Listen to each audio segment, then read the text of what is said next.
এখন আমরা যে প্রবলেমটা ডিসকাস করব সেই প্রবলেমটাতে বলা আছে আমাদের মেনলি ডাইনামিক প্রোগ্রামিং এর একটা problem based on our model 2। এখানে বলা আছে যে a company has decided to introduce a product in 3 phases. একটা কোম্পানি তারা একটা প্রোডাক্ট লঞ্চ করবে তিনটে ফেজের মাধ্যমে, phase 1, phase 2 and phase 3। Phase 1 এ কি না, phase 1 will feature making special offer at a greatly reduced rate to attract the first time buyers। Phase 1 এ তারা একটা স্পেশাল অফার দেবে রিডিউস রেটে ফার্স্ট টাইম বায়ার্স গুলোকে অ্যাট্রাক্ট করার জন্য। ফেজ 2 তে will involve intensive advertising to pursue the buyer to continue purchasing at a regular price। তারা কোনো রকম ডিসকাউন্ট দেবে না, রেগুলার প্রাইসে জিনিসটাকে বিক্রি করার জন্য তারা অ্যাডভার্টাইজমেন্ট দেবে। and phase 3 will involve a follow up advertising and promotional campaign। এবং ফেজ 3 তে তারা শুধুমাত্র অ্যাডভার্টাইজমেন্ট করবে এবং প্রমোশনাল ক্যাম্পেইন করবে। এই প্রোডাক্টটা লঞ্চ করার জন্য তারা টোটাল অফ RS 5 মিলিয়ন, তারা 5 মিলিয়ন টাকা বরাদ্দ করেছে, has been budgeted for this marketing campaign. If M is the market share captured in phase 1, যখন তারা কোনো রকম ইনভেস্ট করেনি ফেজ 1 এ, যদি তারা প্রোডাক্টটা লঞ্চ করার পরে তারা মার্কেট থেকে টোটাল এম অ্যামাউন্ট ক্যাপচার যদি করে ফ্র্যাকশন f2 অফ m, এবং সেই m এর যে টাকাটা তারা ফেজ 1 এ ক্যাপচার করেছে তার f2 ফ্র্যাকশন যদি ফেজ 2 তে চলে যায় রিটেন করে, এবং fraction f3 of market share phase 2 এবং ফেজ 2 এর যে ফ্র্যাকশন সেটা যদি ফেজ 3 তে রিটার্ন করে এবং সেটাকে যদি আমরা f3 বলি, the expected value of m, f2 and f3 different levels of money expended are given below। এখানে আমাদের টোটাল একটা টেবিল দেওয়া আছে যেটাতে দেখাচ্ছে তারা কত টাকা খরচা করেছে। শুরুতে কোনো টাকা খরচা করেনি, তারপরে 1 million, 2 million, 3 million, 4 million, 5 million, এবং ফেজ 1 এ যে তারা মার্কেট শেয়ার কতটা ক্যাপচার করেছে সেটা দেওয়া আছে, এবং এই যতটা মার্কেট শেয়ার ক্যাপচার করেছে তার কত পার্সেন্টেজ f2 তে মানে ফেজ 2 তে রিটেন করছে, আর f2 এর যে মার্কেট শেয়ার তার কত পার্সেন্টেজ f3 তে রিটার্ন করছে সেটা আমাদের দেওয়া আছে। এটা মেনলি আমাদের multiplicative separable return function and single additive constants এর প্রবলেম। তো এটা আমরা প্রথমেই দেখে নিচ্ছি তিনটে পয়েন্ট, সেটা কি না, এটা একটা 3 স্টেজ প্রবলেম। নাম্বার 1 এটা একটা 3 স্টেজ প্রবলেম। নাম্বার 2 প্রত্যেকটা ফেজ হচ্ছে আমাদের একটা স্টেজ, আর যে allocated money are the state, যে মানিটা অ্যালোকেট করছে প্রথমে 0, 1, 2 মিলিয়ন, 3 মিলিয়ন, 4 মিলিয়ন, 5 মিলিয়ন, এগুলো হচ্ছে আমাদের আর দ্য স্টেট। এবারে আমরা এই প্রবলেমটাতে কিছু ভেরিয়েবলস ইন্ট্রোডিউস করছি, সেটা কি না স্মল s, সেটা দিয়ে ইন্ট্রোডিউস করছি millions of rupees spent on marketing campaign at a particular stage. না কোনো একটা পার্টিকুলার স্টেজে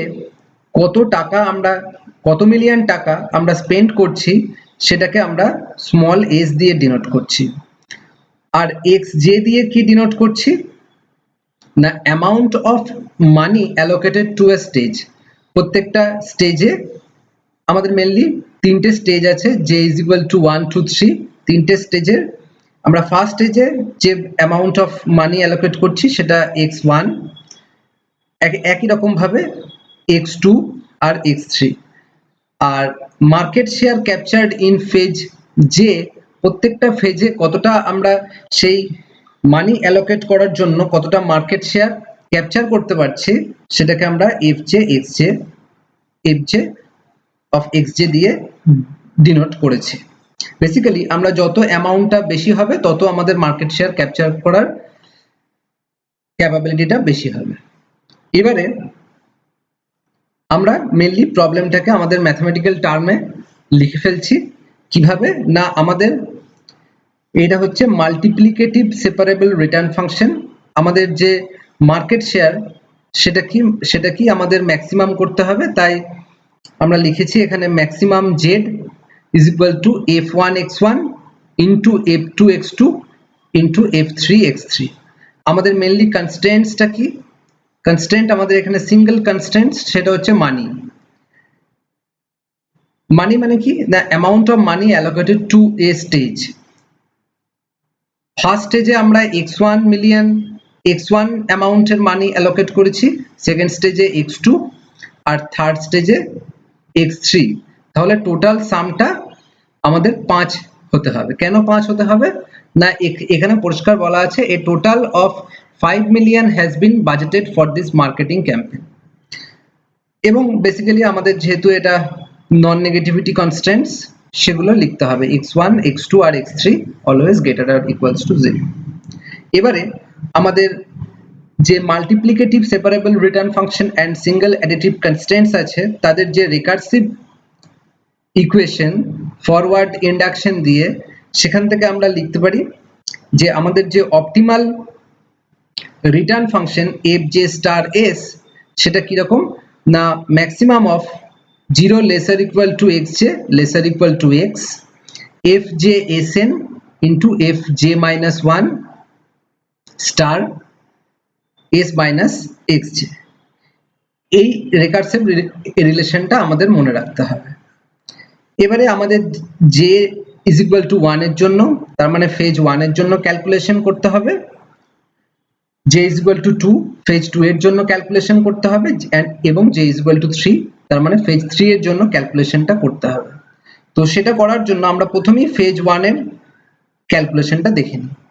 এখানে আমরা দেখতে পাচ্ছি যদি আমরা j এর ভ্যালু 1 পুট করি, যদি j এর ভ্যালু 1 পুট করি ফেজ 1 এর জন্য, তাহলে এখানে j মাইনাস 1 মাইনাস 1 তার মানে 0 ফেজ বলে আমাদের কোনো ফেজ নেই। তার মানে আমাদের যে টেবিলটা দেওয়া আছে ফেজ 1 এ m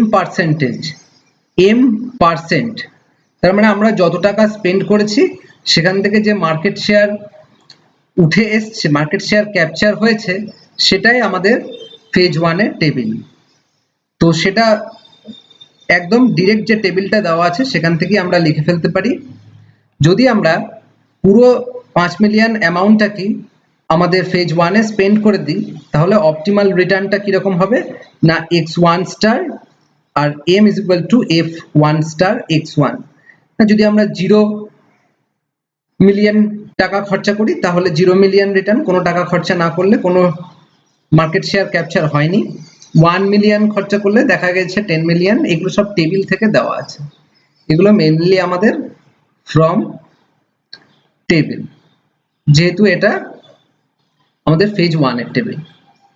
ঠিক আছে, এবারে আমরা ফেজ 2 এর যে ক্যালকুলেশন সেটা করব।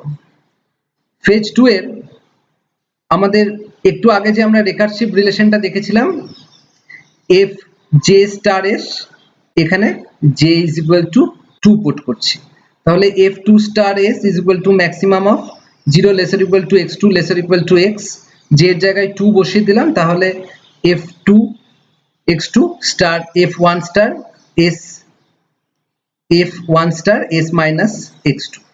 এবারে আমরা মেইনলি যে টেবিলটা আছে টেবিলটাকে কিভাবে বের করছি দেখে নিই। আমাদের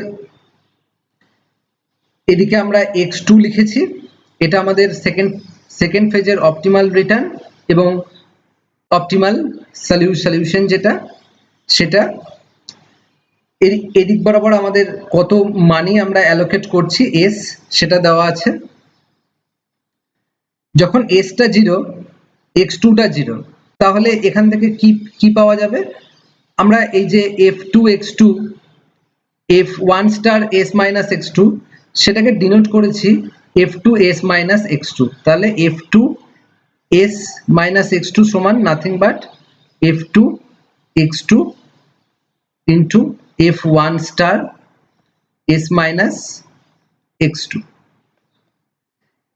এখানে যদি আমরা s এর এই ভ্যালুটা কিভাবে ক্যালকুলেট করছি না s এর ভ্যালু 0 x2 এর ভ্যালু 0 তাহলে f2 0 into f1 star 0 minus 0 তার মানে 0 f2 0 into f1 star 0 f2 0 সেটা আমাদের টেবিলে দেওয়া আছে একদম টেবিলে f2 0 এটা সমান হচ্ছে আমাদের f2 0 এটা সমান f1 0 একই রকম ভাবে এটা f2 0 f2 1 এটা f2 3 একই রকম ভাবে এটা f2 4 এটা f2 5 এগুলো আমাদের দেওয়া আছে একই রকম ভাবে এটা হচ্ছে f3 0 এটা f3 1 f3 2 এটা f3 3 f3 4 f3 5 okay so সেগুলো যদি আমরা কাজে লাগাই তাহলে f2 0 দেখলাম 0.3 ইনটু f1 স্টার 0 সেটা আমাদের এখান থেকে বেরিয়ে আছে f1 স্টার 0 সেটা কত 0 দুটোকে গুণ করলে 0 একই রকম ভাবে এটা যদি বের করতে চাই এটাতে কত বসাতে হবে না s টা 0 x2 টা 1 তাহলে f2 0 1 সেটা কত f2 1 x2 এর ভ্যালু 1 আর f1 স্টার s এর ভ্যালু 0 মাইনাস 1 এখানে নেগেটিভ চলে আসছে তার মানে নেগেটিভ ফেজে যেহেতু আমাদের 0 থেকেই প্রথম তাহলে এটা বের করার দরকার নেই একই রকম ভাবে 2 এর ক্ষেত্রেও দেখবো এখানে একটা নেগেটিভ আসবে 3 এর ক্ষেত্রেও নেগেটিভ আসবে 4 এর ক্ষেত্রেও নেগেটিভ 5 এর ক্ষেত্রেও নেগেটিভ তো এগুলো আমাদের বের করার দরকার নেই তো আমাদের ভ্যালু বেরিয়েছে একটাই তাহলে এদের যে ম্যাক্সিমাম কোনটা যেহেতু একটাই বেরিয়েছে তাহলে 0টা ম্যাক্সিমাম সেই জন্য এখানে 0 লেখা হয়েছে সেটা x2 এর কোন ভ্যালুর জন্য হয়েছে 0 ভ্যালুর জন্য তাই এখানে 0 লেখা হয়েছে একই রকম ভাবে যখন এই রেখার এই ভ্যালুটা বের করব s এর ভ্যালু 1 x2 এর ভ্যালু 0 তার মানে আমরা f2 1, 0 f2 0 into f1 star 1 minus 0 তার মানে 1 f2 0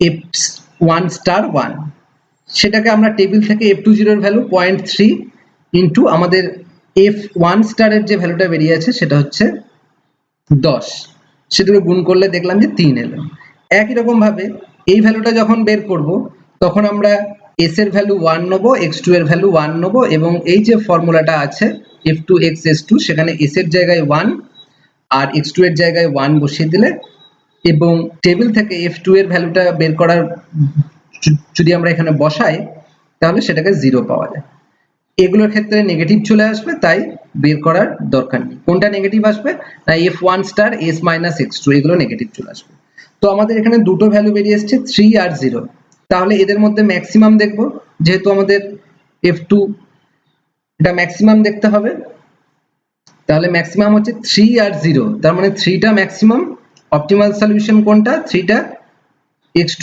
কোন ভ্যালুর জন্য হচ্ছে 0 ভ্যালুর জন্য তাই এখানে 0 লেখা হয়েছে একই রকম ভাবে যখন আমরা 2 মিলিয়ন এর কেসটা দেখব এসটা যখন 2 তখন এটাকে বের করেছি দেখেছি 4.5 এটা 5.0 এটা 0 তাহলে এদের মধ্যে যে ম্যাক্সিমাম সেটা 5 তাই এখানে 5 লেখা হয়েছে এটা x2 এর 1 এর জন্য হয়েছে তাই এটা 1 লেখা হয়েছে একই রকম ভাবে এসটা যখন 3 তখন টোটাল চারটে বের করা হয়েছে দেখা গেছে 6.6 7.5 7.0 আর 0 এসছে এদের মধ্যে যে ম্যাক্সিমাম সেটা হচ্ছে 7.5 আর এখানে হচ্ছে এটা x2 এর 1 ভ্যালু এর জন্য হয়েছে তাই এখানে আমরা 1 লিখেছি আচ্ছা তো এবারে x2 এর s এর ভ্যালু যখন 4 আর 5 একই রকম ভাবে আমরা ভ্যালুগুলো বের করেছি দেখা গেছে এটা x2 টা যখন 0 তখন 8.1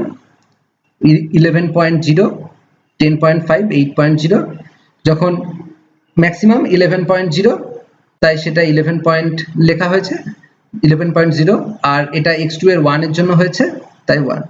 সিমিলারলি যখন এসটা 5, টোটাল একটা দুটো তিনটে চারটে পাঁচটা ভ্যালু, ছটা ভ্যালু আমরা ক্যালকুলেট করেছি এবং তাদের যে ম্যাক্সিমাম ভ্যালু সেটা হচ্ছে 15.4, তাই এখানে 15.4 লেখা হয়েছে। এবং সেটা আমরা যদি এখান থেকে দেখি 15.2টা x2 এর 2 ভ্যালুর জন্য পাওয়া গেছে, তাই আমাদের যে x2 স্টার সেই ঘরে আমরা লিখেছি 2। ওকে, তো এবারে আমরা ফেজ 3 এর ক্যালকুলেশনটা করে ফেলি। ফেজ 3 এর যদি আমরা পুরো পয়সাটা ফেজ 3 তে লাগিয়ে দিই, তাহলে ফেজ 3 এর যে রিকারসিভ রিলেশন ছিল, মেন আমাদের যে রিকারসিভ রিলেশন, সেখানে j = 3 পুট করেছি।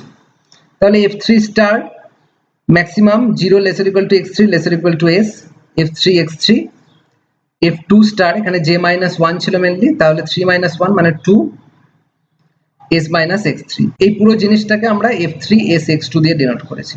এবং আগের টেবিলে আমরা যেভাবে ক্যালকুলেশন করলাম ঠিক একই রকম ভাবে আমাদের এই f2 স্টারের ভ্যালুটা আগের টেবিলে আমাদের বেরিয়ে আছে এবং f3 x3 এর যে ভ্যালুগুলো সেটা আমাদের প্রবলেমের যে মেন টেবিলটা দেওয়া আছে সেখান থেকে আমরা ভ্যালুগুলো দেখতে পাবো।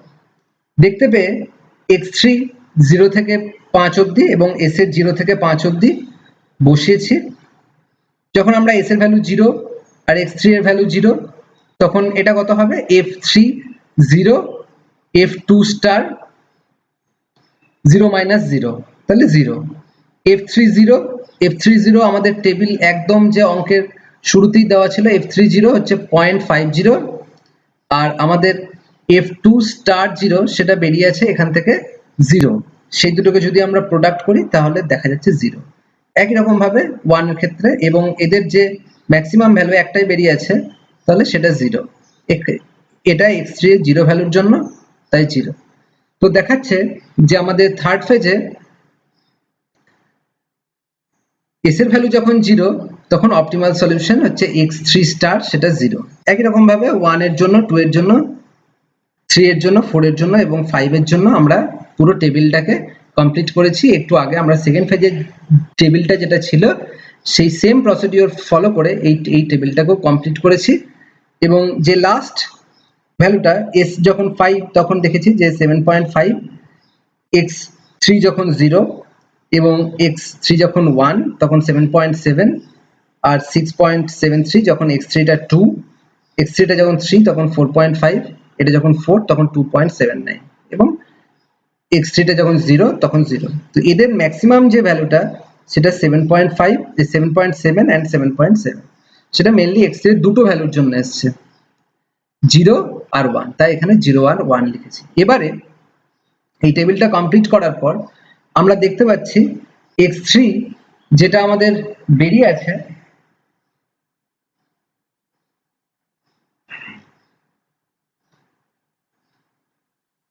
x3 স্টার অপটিমাল সলিউশন 0 হতে পারে অথবা 1 হতে পারে।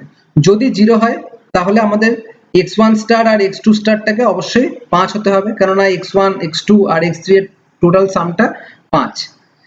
তাহলে ফ্রম টেবিল অফ স্টেজ 2 এর যে টেবিল আছে সেখানে আমাদের যে ম্যাক্সিমাম রিটার্ন এসেছিল সেটা দেখেছিলাম 15.4 আর x2 এর ভ্যালু 2। তো সেখান থেকে আমরা বলতে পারি যে x2 স্টারটা যদি রিটার্ন আমাদের পেতে হয়, ম্যাক্সিমাইজ ফাইনাল শেয়ারের জন্য আমাদের x2 স্টার 2 ফেজ 2 এর সেখান থেকে আমরা এই রিলেশনটাকে কাজে লাগিয়ে লিখতে পারি x1 স্টার সমান 3। তার মানে কি আমাদের স্টেজ 1 এ x1 স্টার 3 মানে কি স্টেজ 1 এ আমাদের 3 মিলিয়ন দিতে হবে, x2 স্টার মানে 2 মানে কি স্টেজ 2 তে আমাদের 2 মিলিয়ন দিতে হবে, এবং x3 স্টার 0 তার মানে আমরা থার্ড স্টেজে কোনো টাকা খরচা করব না। তাহলে এটা আমাদের একটা অপটিমাল পলিসি। এই ক্ষেত্রে টোটাল যে রিটার্ন হবে সেটা plus 15.40 is equal to 37.4.